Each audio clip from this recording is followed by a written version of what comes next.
শুভ দুপুর বন্ধুরা, happy Sunday. কি করছো? দেখো আমি আজকে কি রান্না করেছি, মাটনের ঝোল। দেখতে পাচ্ছ, লাল লাল মটনের ঝোল, আলুগুলো বড় বড়।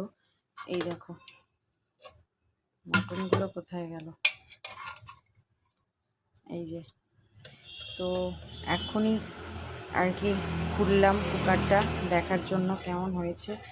আর রান্না করেছি উচ্ছে ভাজা, ওই দেখাই তোমাদের, আর ডাল।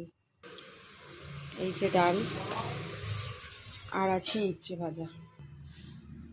এই যে উচ্ছে ভাজা, আজকের মেনু এইটাই। বেশ কিছু করিনি, মাটন হলে তো আর কিছুই লাগে না। আর খাওয়ার সময় একটু স্যালাড কেটে নেব।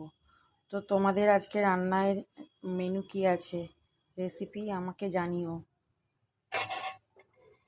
দেখতে পাচ্ছ তো কালারটা দারুণ এসেছে, খেতেও সুন্দর টেস্টি হবে। আর মাটনটা করার আগে আমি প্রায় 1 ঘন্টা ম্যারিনেট করে রেখেছিলাম।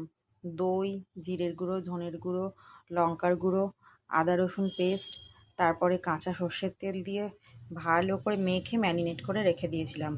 তারপর কড়াইতে পেঁয়াজ কুচি, টমেটো কুচি দিয়ে ফোড়ন দিয়েছিলাম, জিরে, তেজপাতা, শুকনো লঙ্কা। ওটা নেড়ে চেড়ে তারপরে এই ম্যারিনেট করা মাংসটা দিয়ে কিছুক্ষণ কষে কুকারে দিয়ে দিলাম।